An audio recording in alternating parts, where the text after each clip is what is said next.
Bueno, os voy a contar lo que para mí son, quien me conoce sabe que son mis tres grandes pasiones, ¿no? Por un lado, viajar, qué tontería, ¿verdad? Qué obviedad, yo creo que a todos nos gusta viajar. Por otro lado, el misterio en estado puro, con argumentación, con datos, con nombres y apellidos. Y también, por supuesto, pues dentro de este concepto para mí tan maravilloso, vocacional absoluto, que es el periodismo, intentar divulgar, ¿no?, este tipo de temáticas. Lo hablaba con compañeros que están en el Congreso.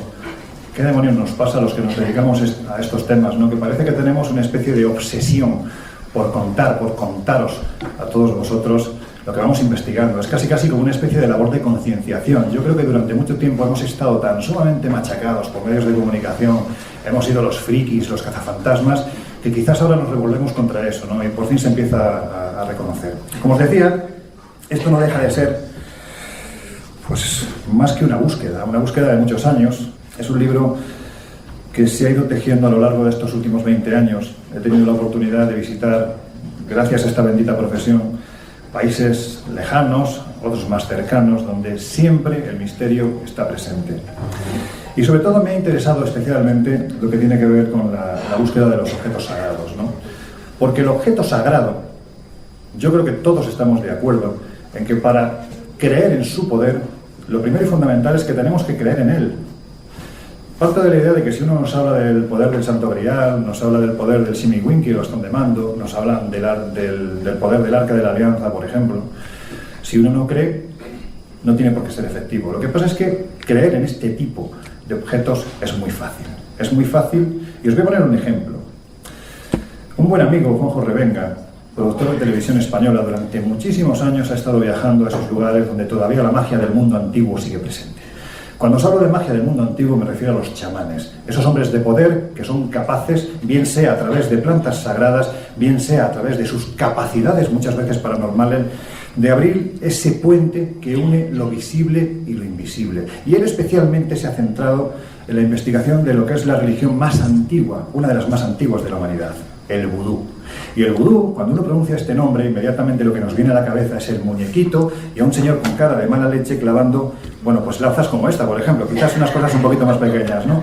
Clavitos para hacernos daño. Esa es la imagen que tenemos del vudú, pero el vudú, como cualquier otra religión, tiene su parte tremendamente positiva y su parte negativa. Dicen que cuando uno coge ese muñequito para hacer daño, si uno no cree, no tiene por qué afectarnos. El problema es que el vudú, como tantas otras cosas asociadas al mal, nos hacen caer en la tentación de que sea muy fácil creer en ellos. Mirad, hace años este amigo me trajo un regalito de Nueva Orleans. En Nueva Orleans esto del vudú está pues a la orden del día. De hecho, hay una gran sacerdotisa, se van heredando de abuelos a nietos, y esta gran sacerdotisa, como mi amigo le cayó bien, le hizo un regalo que, como yo le caigo mal, luego me lo regaló a mí. Ahora vais a entender por qué. Bueno, vamos a cogerlo. ¿Me oís? Bueno, yo voy a los objetos de poder, ¿vale? Objetos de poder, como os digo, si uno no cree en ellos no tiene por qué afectarnos. Lo que pasa es que es fácil creer en ellos. Yo esta cosa que tengo aquí en este sobre, lo suelo tener colgado en mi casa. Nunca tocar el suelo. Porque lo que me dijo este amigo es que esta sacerdotisa, lo que le dijo a su vez es que si está en el suelo se apropia del terreno, del lugar que pisa. Y ha sido utilizado, tiene una antigüedad aproximada de 200 años, ha sido utilizado para realizar rituales de sangre, es decir, rituales de muerte.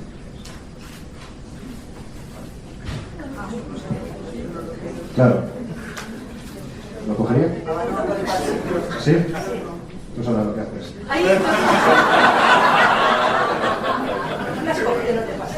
¿Cogerás? Pero no, agárrala por la cintura. ¿Verdad? Qué fácil es creer, ¿verdad? Qué fácil es creer. Por aquí alguien se debería cogerlo, sí. Muy bien. Y ahora te lo llevas a tu casa. Era una broma, hombre, no te la vas a querer. Espera, que yo sigo por la puerta. Bueno, con esto, yendo rápido porque tampoco quiero extenderme demasiado. Que si no, luego digo siempre eso, debe ser breve y al final la acabo liando. Bueno. La pasé hasta el fondo. Sí, pero de la cuerda, ¿no? No, ya. No, yo no la voy a tocar. No la voy a tocar. Bueno. vamos con poco tiempo, por lo tanto no me voy a dedicar a pasear para ver quién pone cara de miedo y quién no. Pero lo que está claro es que cuando uno atiende a este tipo de objetos que nos vienen del pasado, que han sido utilizados para lo que han sido utilizados, pues es muy fácil creer en ellos, ¿verdad? Bueno, pues en los objetos de poder ocurre lo mismo. Y evidentemente, cuando nos vamos a remontar especialmente a la etapa, al tiempo aterrador al que vamos a viajar en nuestra particular máquina del tiempo, es comprensible que la inseguridad y la locura desencadenaran precisamente expediciones en busca de estos objetos de poder. Porque cuando uno tiene el poder absoluto, ¿sabéis cuál es el gran miedo? Perderlo. Y para no perderlo, se cometen todo tipo de barbaridades. Eso es algo que los nazis sabían muy bien. Dentro de la categoría de objetos de poder tenemos tres. Por un lado, objetos legendarios. Yendo a esa etapa aterradora de la historia de la humanidad, que va desde el año 35 al 45 del siglo pasado, los nazis, para ellos, las sagas nórdicas, por ejemplo, no le daban el valor de leyenda que tenía, sino que para ellos eran auténticos tratados de historia. Y para ellos, objetos como este, que fueron a buscar el Mjolnir, el martillo de Thor, era algo real, el martillo que el dios Thor utilizaba para vencer a los gigantes. Dentro de esta categoría, como os digo, están los objetos legendarios, es decir, sabemos que existen en la leyenda, pero no hay ninguna base argumentativa que nos diga que existieron de verdad. Luego tenemos los no encontrados. Hay la suficiente argumentación para pensar que efectivamente existieron, pero a día de hoy, a pesar que sí hay gente que asegura que, por ejemplo, este objeto que tenéis en pantalla, el Arca de la Alianza, se encuentra ni más ni menos que en la iglesia de Santa María de Aksum, en Etiopía. Y ahí todos los 17 de enero se hace una fiesta en la que sacan al arca. De hecho, se llama la fiesta del arca. Lo que pasa es que aparece cubierta por un paño. Por lo tanto, salvo que alguien se atreva, tire del paño y se encuentre este objeto, de momento nadie se ha atrevido a hacerlo. Pero sí es cierto que todas las iglesias católicas de Etiopía, en ese paleocristianismo tan antiguo que allí se asienta, pues tienen una pequeña reproducción de ese arca que se venera en Santa María de Aksum. Y hay que decir que es muy parecida a esto que tenéis en imagen. Y luego están los objetos reales, los que están, los que son. Y en España tenemos unos cuantos, entre ellos, por ejemplo, el Santo Grial o los Santos Griales, ¿no? Sabéis que hasta ahora la Iglesia no admite la realidad del Santo Grial de Valencia, pero sí permite el culto. Por lo tanto, ya le da la pátina de que posiblemente ese sea el cáliz utilizado en la Última Cena. También está el de León. Sabéis que ha habido una polémica tremenda, ha habido un enfrentamiento, digamos que la Iglesia se ha posicionado más por el de Valencia y la historiografía oficial se define más por el de León. Por lo tanto, tenemos esas tres categorías: los que son legendarios, los que estuvieron pero no sabemos dónde están. Ahí. Mira, al Grial. Ya está. Los que sabemos que estuvieron y que ya no sabemos dónde están, y luego los que están. Pero vamos a empezar rindiendo un pequeño homenaje. Ahí va, no he puesto el cronómetro, Laura, verás tú, la que voy a liar.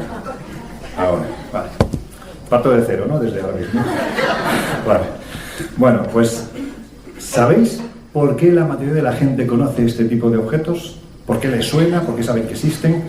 Yo estoy convencido de que de aquí, de esta sala, a pesar de que estoy convencido también de que sois gente muy leída, muy pocos habrán leído las Sagradas Escrituras en su totalidad, ¿verdad? Bueno, pues si sabemos, tenemos conciencia de que estos objetos existieron, es gracias... Si os calláis se oye. No, ya, pero... Bueno, da igual.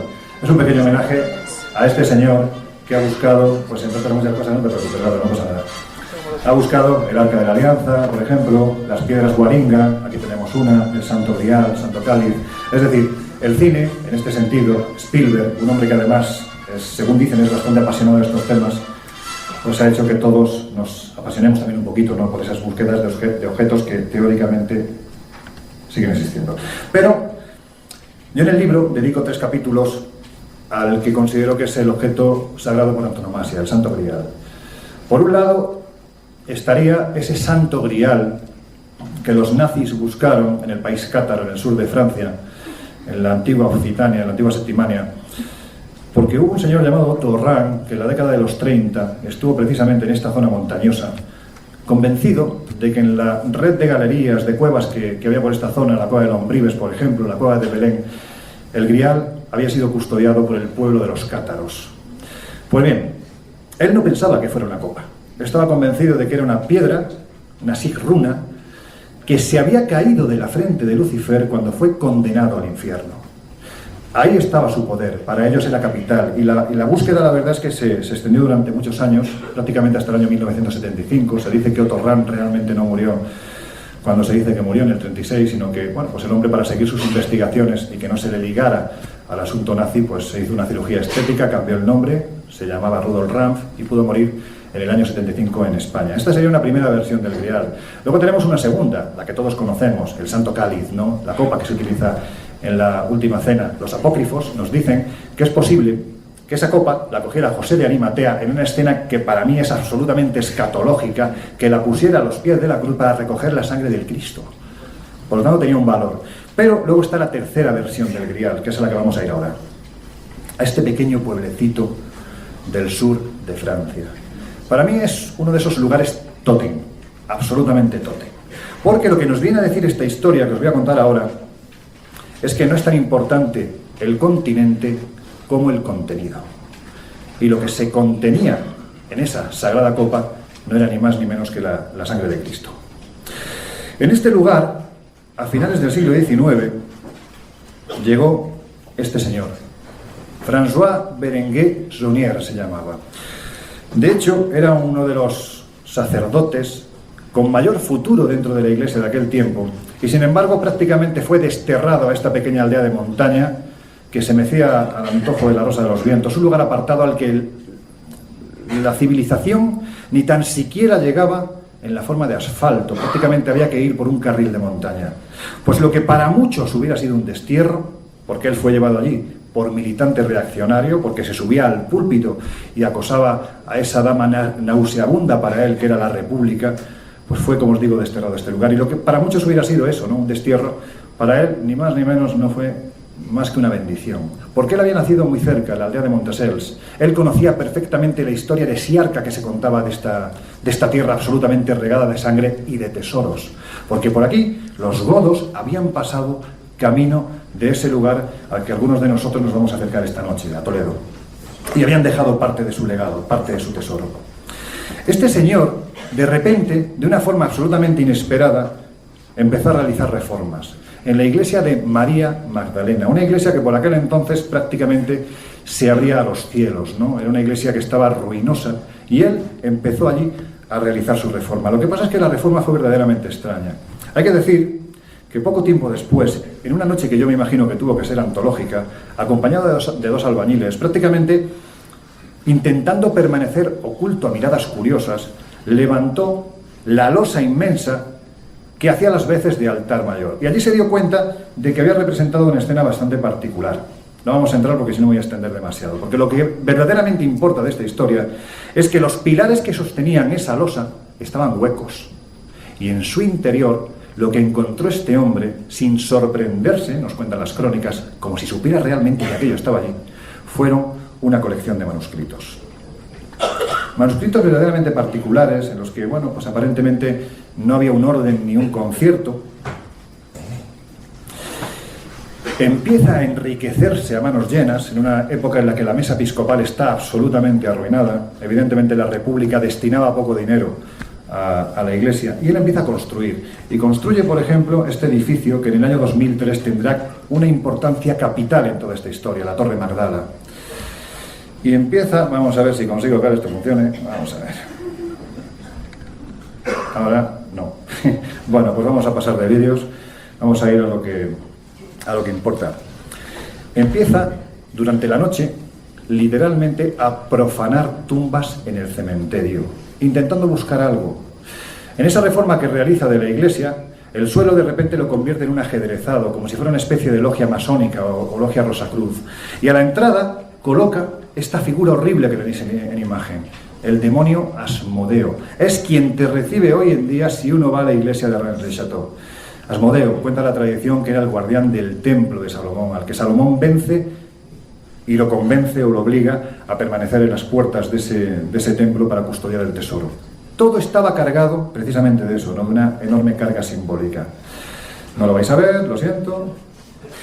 Bueno, vemos que él, de repente, como os digo, se empieza a enriquecer, viaja a París, e increíblemente entra en contacto con la alta sociedad de aquel momento, con los grandes esoteristas, con los grandes ocultistas, con divas de la ópera, por ejemplo, como Emma Calvé. Vuelvo a repetir, es un sacerdote de un pueblo de apenas 60-70 habitantes y se codea con la alta aristocracia, con las artes, con las ciencias del París de aquel momento, que lo acogen además con las manos abiertas, con los brazos abiertos. ¿Qué demonios les enseña este señor? ¿Qué tiene? ¿Qué sabe? ¿Qué ha encontrado para que lo acojan de esa forma? Bueno, pues hay que decir que a partir de ese instante se empieza a enriquecer a manos llenas. Hay un momento en el que la Iglesia le acusa, dada la enorme cantidad de dinero que va gastando, le acusa de simonía, de simoniaco, de vender misas. Nosotros, en base a la enorme cantidad de dinero que pudo amasar en apenas 15 años, hicimos un cálculo. ¿Cuántas misas tenía que realizar para poder amasar esa fortuna? 20 millones de francos. 650 misas al día.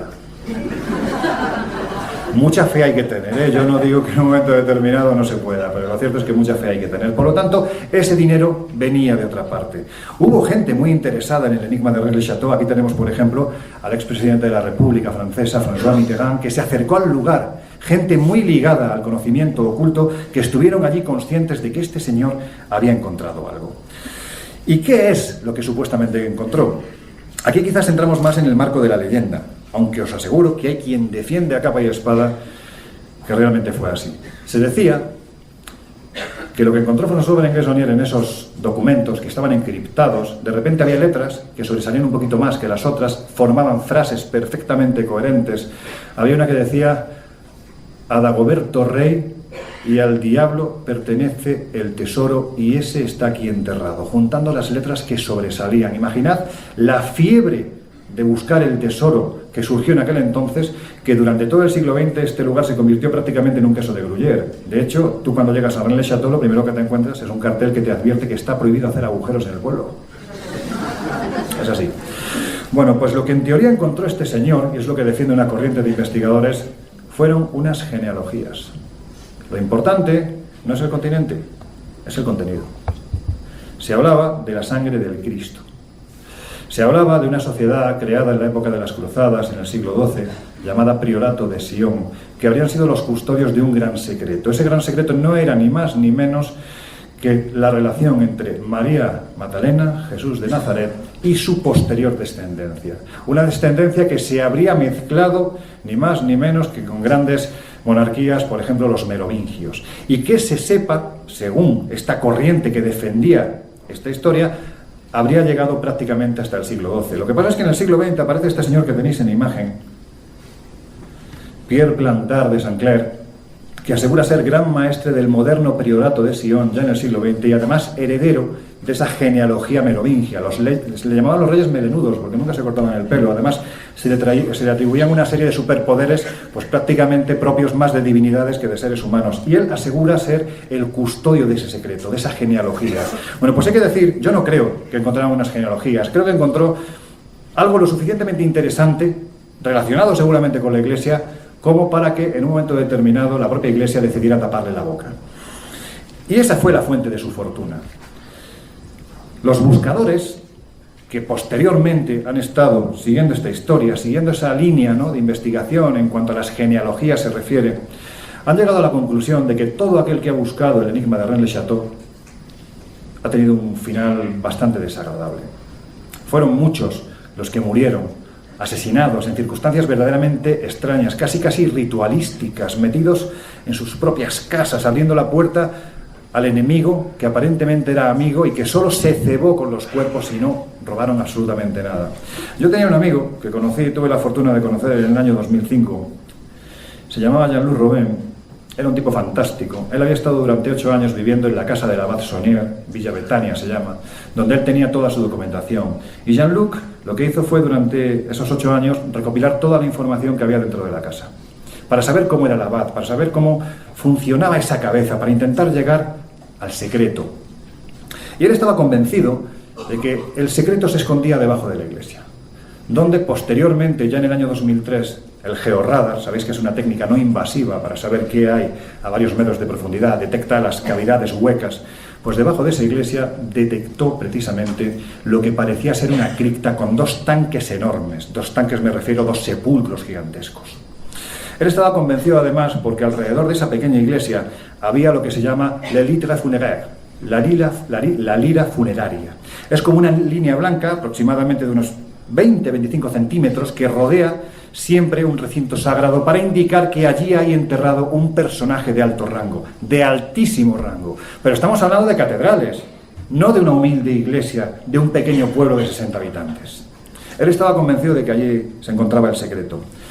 Jean-Luc, hace 6 años, se presentó a las elecciones, ganó, quedó como vicealcalde, y 12 horas después a mí me llamaron para decirme que se había muerto.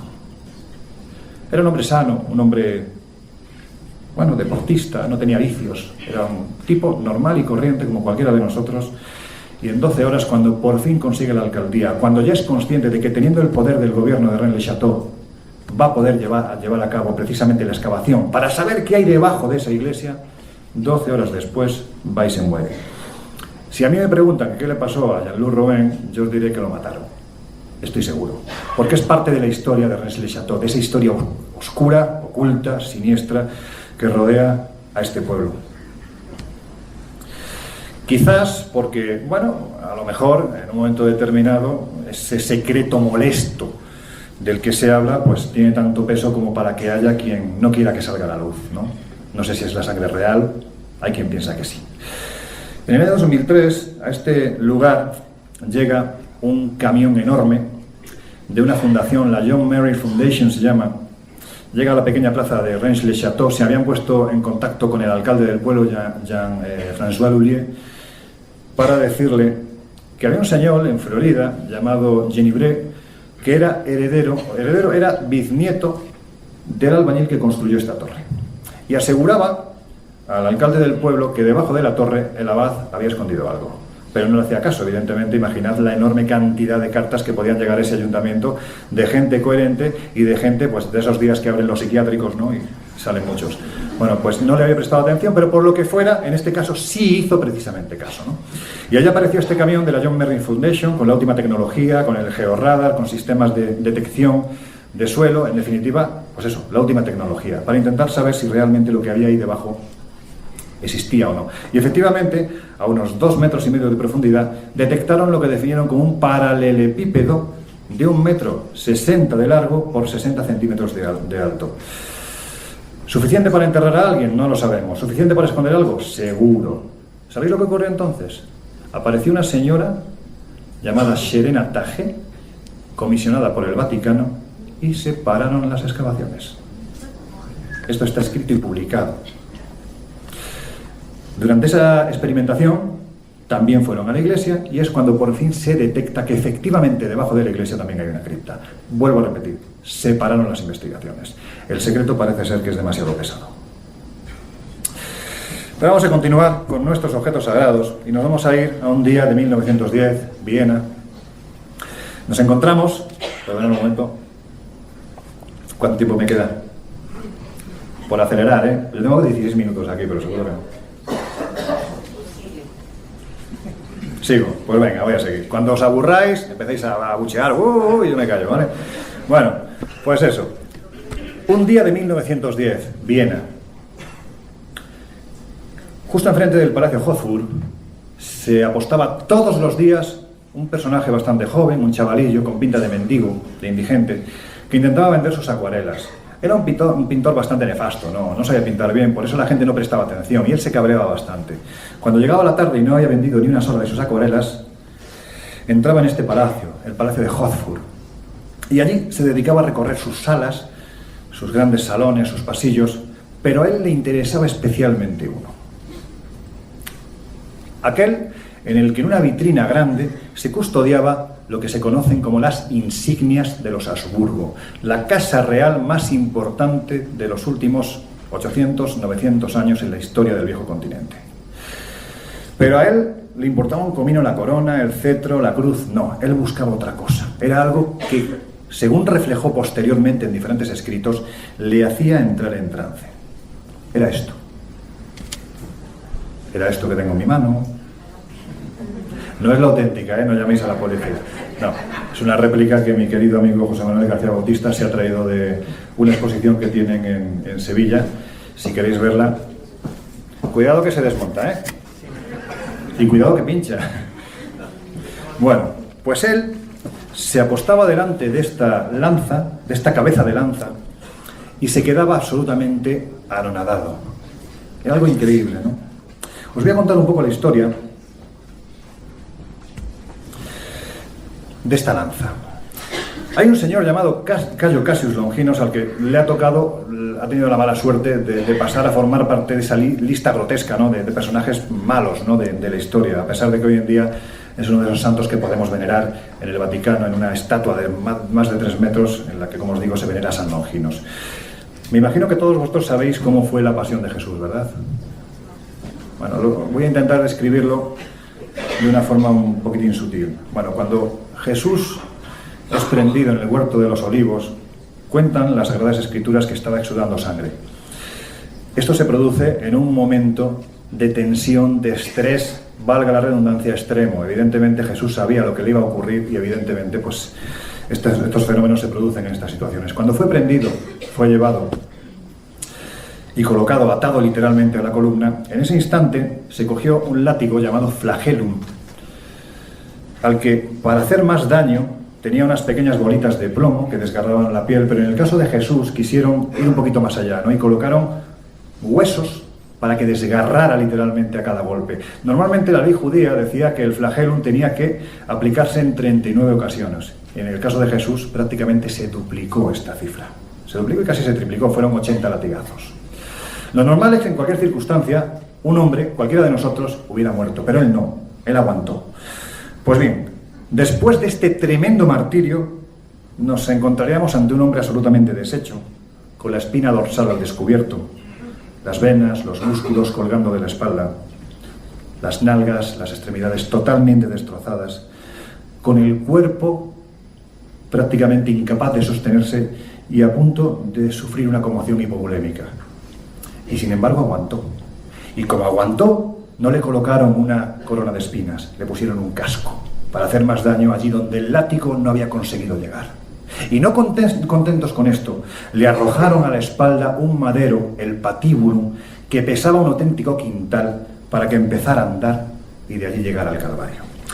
Cuando por fin, con ayuda de ese buen hombre, ¿no?, al que las Sagradas Escrituras le han puesto el nombre de Simón, cuando por fin consigue llegar al Monte Calvario, se colocan los maderos en forma de cruz y en ese instante un clavo de 4 caras y 16 centímetros atraviesa los pies y las manos por el nervio mediano, provocándole un dolor terrible, le destrozan el nervio. Me vais a permitir un inciso personal. Hija, si te quieres salir fuera, es que tengo que mi hija, y es pequeña todavía para explicar estas cosas. O tápate los oídos, que vais a ser peor todavía. Papá va a ser mucho peor ahora. Está acostumbrada, ya me conoce. Creo que me conoce. Bueno, pues como os digo, el ajusticiado en aquel instante estaba absolutamente destrozado. Y así fue levantado a la cruz. Y es entonces cuando ya Jesús está al borde de la muerte, cuando pronuncia esa frase que yo creo que todos conocemos, ¿no? Elahi, lama sabactani. Padre, Padre, ¿por qué me has abandonado?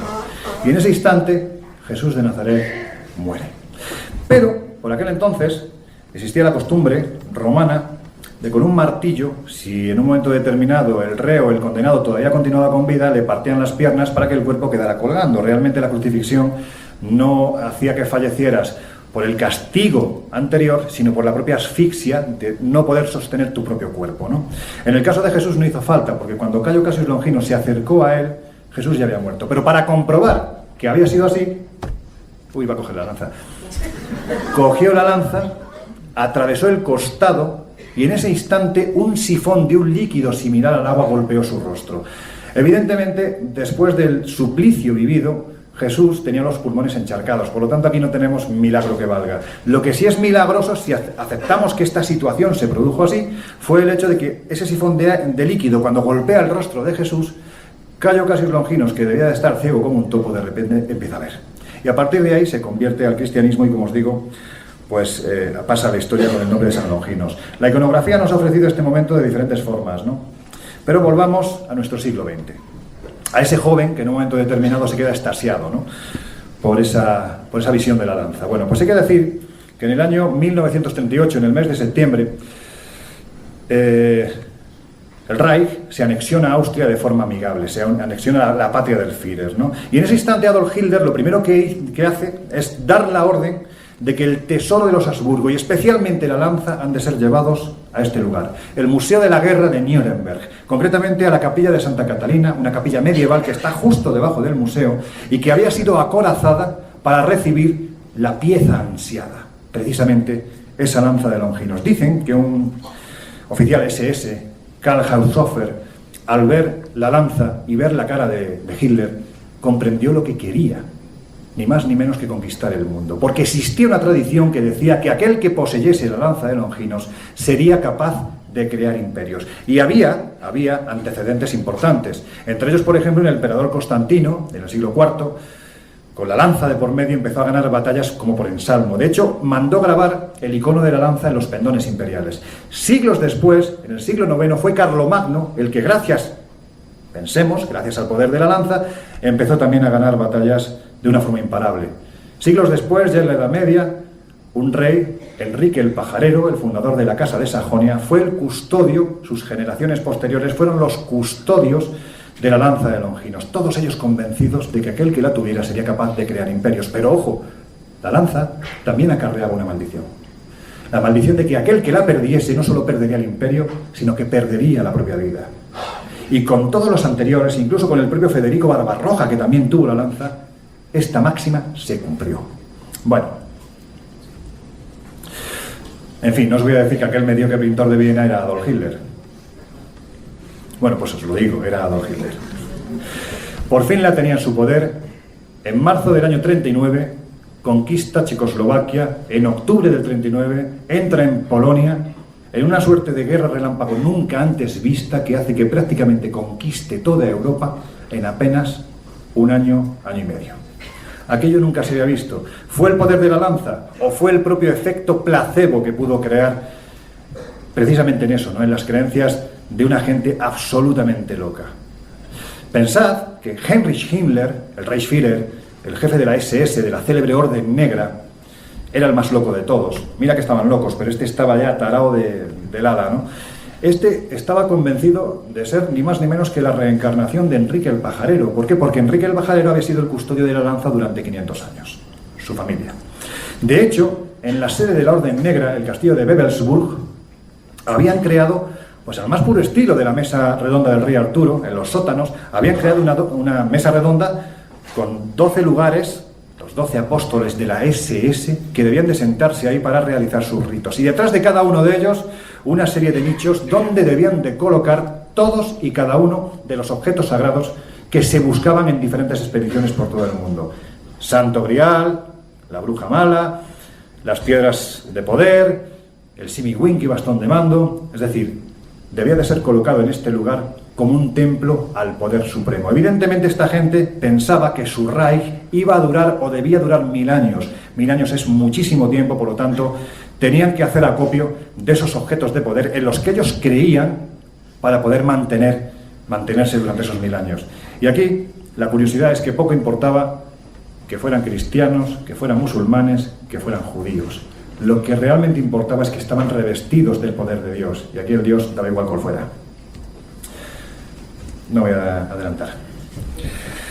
Bueno, pues estamos en el 13 de octubre del año 1944. La guerra prácticamente ya está enfilando su fase final, casi está perdida, pero todavía el generalato, y especialmente Hitler, está convencido de que la puede ganar. Bueno, pues en ese mes de octubre del año 44 cae una bomba precisamente donde se encuentra la entrada de la cámara acorazada, en cuyo interior está la lanza de Longinos. Bueno, pues en ese instante Hitler, consciente de que van a ir a por ella, ordena a varios soldados SS a que acudan a este lugar, cojan la lanza y de momento la pongan a salvo en los sótanos de una escuela que se encuentra en la Plaza Panier. Es el primer paso. Los soldados así lo hacen, acuden a este lugar, entran y en un momento determinado se llevan no la lanza, sino la conocida como espada de San Mauricio, que era muy parecida, por no decir igual, a la lanza de Longinos. Hitler jamás supuesto, pero los aliados sí. Y en ese instante, los aliados, ya con el 7º regimiento norteamericano prácticamente rodeando Berlín, enviaron al teniente de la compañía C del 3er regimiento, el teniente William Hort, para que fuera a esta cripta para coger la lanza. Y este así lo hizo. Y este consiguió abrir la puerta acorazada, plantarse delante del altar de Santa María de Cracovia, de 3 metros de altura, en cuya parte superior se encontraba un terciopelo, una caja, en cuyo interior estaba la lanza de Longinos. Eso fue el 30 de abril de 1945. Yo y la tecnología, o la tecnología y yo. Pues ese 30 de abril del año 45, se han cumplido 70 años. En el momento en el que William Hort está cogiendo la lanza, no es consciente de lo que está haciendo. La lanza en ese instante está cambiando de dueño. Eso es lo que dice la tradición. Serás capaz de crear imperios. Si la pierdes, perderás el imperio y morirás. En esas mismas horas, Hitler se descerraja un tiro en la sien. ¿Casualidad o no? Pues no lo sé, pero da la sensación de que la maldición, por suerte, esta vez se cumple. Los objetos sagrados, lo bueno que tienen es que te permiten no solo viajar, sino indagar en diferentes historias muy interesantes, en las que los fenómenos paranormales, el fenómeno ovni, de una forma u otra se van entrelazando, ¿no? Yo en el año 98 tuve la oportunidad de viajar, gracias a mi querido Fernando Jiménez del Oso, con grandes amigos como Miguel Blanco, como Iker Jiménez, como Enrique de Vicente. Nos fuimos a Argentina a un congreso. Y recuerdo que Fernando nos dijo en aquel instante: cuando vayáis a Capilla del Monte, a las faldas del Cerro Uritorco, pues tenéis que ser conscientes de que allí hasta el alcalde ha visto ovni. Y era verdad, es decir, la sensación que te daba es que estabas en una especie de Roswell, pero en este caso a la Argentina, ¿no? Un sitio en el que se fotografiaban este tipo de objetos un día sí y otro también, y donde cuando entrabas, las grandes avenidas de esta pequeña población, pues te podías encontrar todo tipo de cosas, ¿no? Incluso hasta la pizzería tenía el cartel con forma de platíbulo, ¿no? De objeto volante no identificado. En este lugar, en el año 86, se produce algo que tanto Juanjo Benítez como Fernando Jiménez del Oso, en el 89, cuando realizaron esa fantástica serie En busca del misterio, dieron a conocer al mundo, ¿no? En este lugar, en ese año 86, en el mes de junio, se produce algo, ¿no? Durante la noche se están viendo una serie de esferas, siempre cerca del Cerro Sagrado, ahora os diré por qué es sagrado, del Uritorco, parecen salir de ahí, y que van recorriendo los montes. Bueno, pues al día siguiente se encuentran con esta huella en el Cerro del Pajarillo. Una huella de 125 metros, no era redonda en sí, era un ovoide de 125 metros más o menos por 75, gigantesca. Una huella que además el gran impulsor fue mi amigo Jorge Suárez, que un maldito infarto se lo llevó hace 3 años. Un tipo extraordinario, era secretario de Turismo, ajeno absolutamente a estas temáticas, y su vida cambió precisamente cuando se enfrentó a esa huella del pajarillo. Bueno, pues por ir avanzando rápido, esas esferas que se veían en este lugar, alrededor del Cerro Uritorco, desapariciones de personas también se producían ahí, no eran algo moderno. Ya había una tradición dentro de la etnia nativa de este lugar, los que decían que el Cerro Uritorco era un cerro sagrado. No me preguntéis por qué, se llaman Genia Jamiare, pero los españoles, los conquistadores, les llamaron comechingones. No sé por qué, la verdad es que el nombre no podía ser más feo. Ahora es cuando... Voy a contar un chiste un poco obsceno, porque sabéis que mi otro grupo étnico favorito son los chachapollas, ¿no? Claro, aquí la cuestión sería qué sale si se mezcla un chachapollas con un comechingón. Que cada cual saque su conclusión. Bueno, pues esta tradición de los comechingones, lo que nos dicen es que en su arte rupestre también estaban representados esas esferas extrañas en los cielos, ¿no?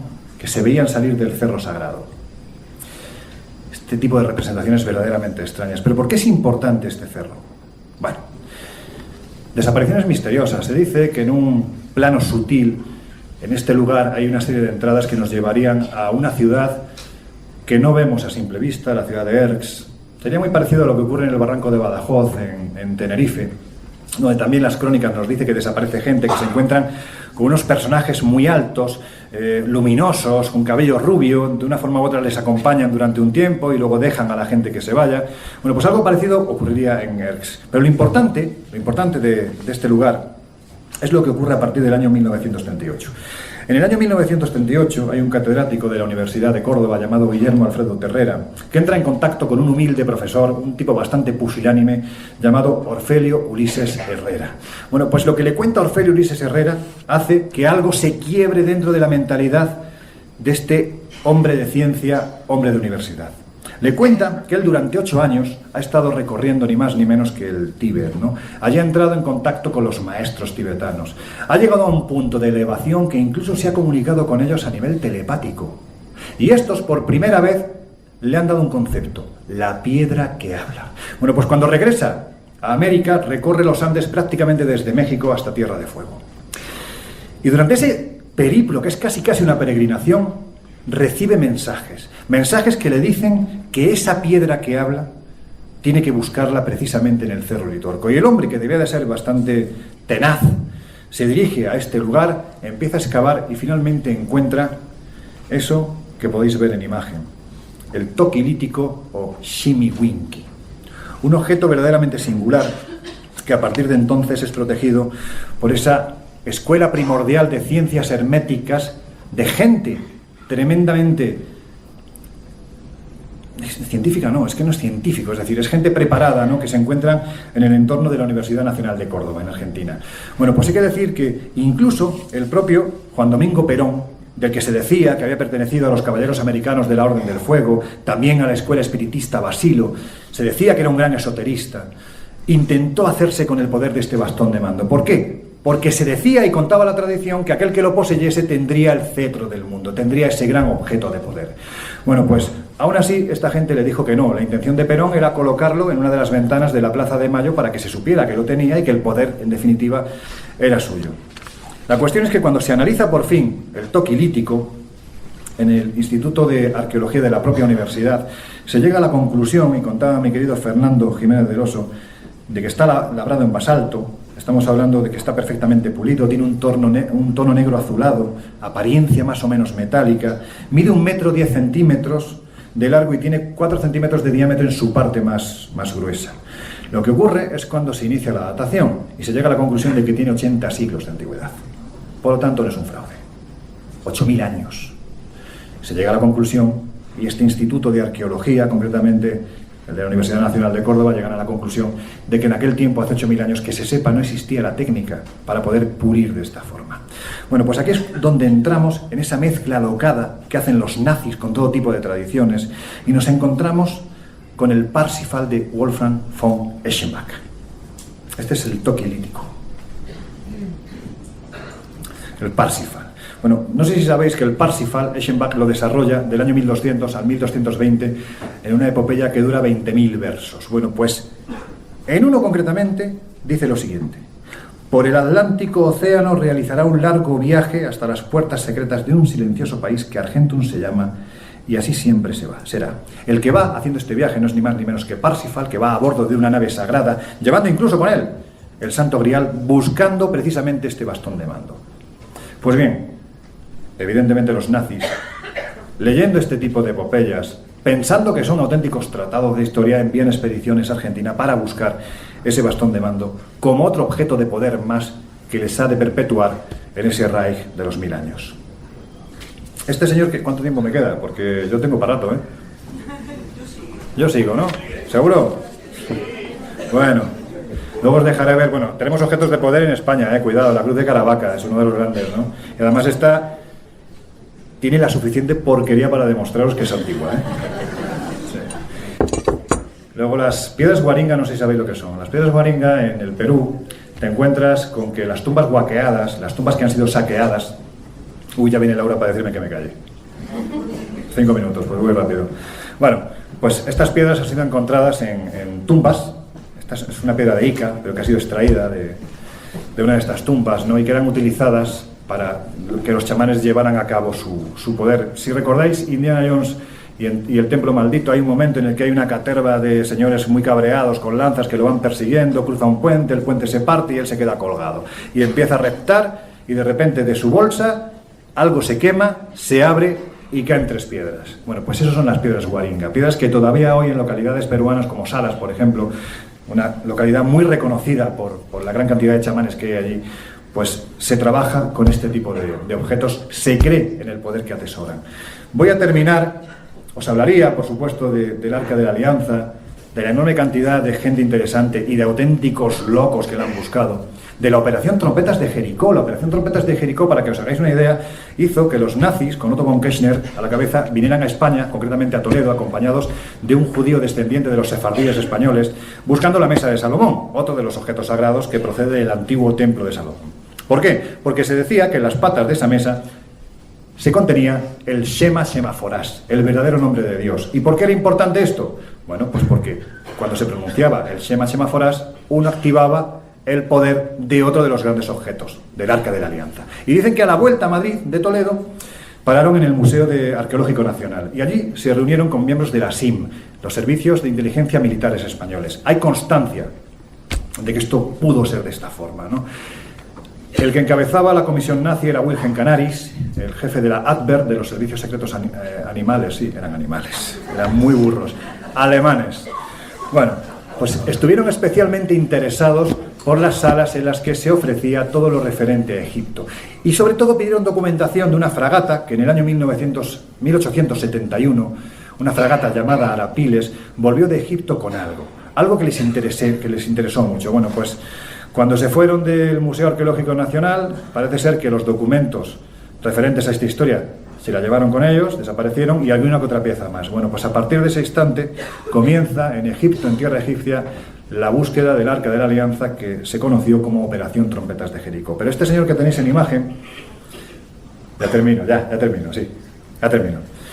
Este señor que tenéis en imagen es el precursor de otro de los grandes objetos sagrados, quizá uno de los más desconocidos. Se llama Jacob, es hijo de Isaac y nieto de Abraham. Él tenía un hermano que se llamaba Esaú, que lo odiaba a muerte. De hecho, en la propia gestación, su madre Rebeca le preguntaba a Dios, pero bueno, ¿por qué se pelean dentro? Decía, bueno, es un rollo metafórico, ¿no? Dos naciones que se van a crear, los enfrentamientos. Bueno, el caso es que a la pobre Rebeca la fastidiaba bastante, ¿no? Cuando nacieron los hermanos, esa trifulca continuó. Y de hecho hubo un momento en que Jacob tuvo que huir. Y camino de Betel se quedó dormido, cansado, ¿no?, de tanto huir. Y se duerme sobre una piedra. Bueno, pues cuando se duerme, de repente se abre una puerta en el cielo, empiezan a salir angelotes, toda una música celestial. Pero esto no es lo importante. Cuando él se despierta, le da igual el mensaje. Lo que le importa es el mensajero. Y en este caso, el mensajero nos lleva a pensar que sobre esa piedra ha podido contactar con la divinidad. Y la piedra, que debía de pesar 300 kilos, pues no se le ocurre otra cosa a Jacob que cogerla y llevársela.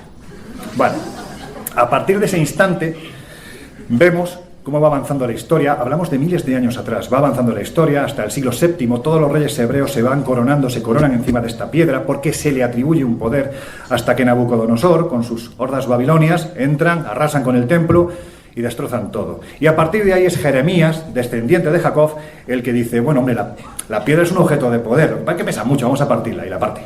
Y se lleva un trozo. Y acaba en Brigantium, en Galicia. Y desde Galicia se veía a lo lejos, cuando se despejaba la niebla, una tierra que los brigantes querían conquistar. Era Irlanda. Cuando por fin lo hacen, se llevan con ellos esa piedra. Y esa piedra es colocada en la colina de Tara. Y es conocida como Lia Fail. Durante 1000 años permanece en este lugar. Y durante 1000 años los reyes son coronados en este sitio. Hay que decir que los reyes en Irlanda, bien podía ser rey, bien por consanguinidad, herencia, o bien porque el Consejo de Nobles te eligiera. Pero siempre tenía que ser con el beneplácito de la piedra, de la Lia Fail.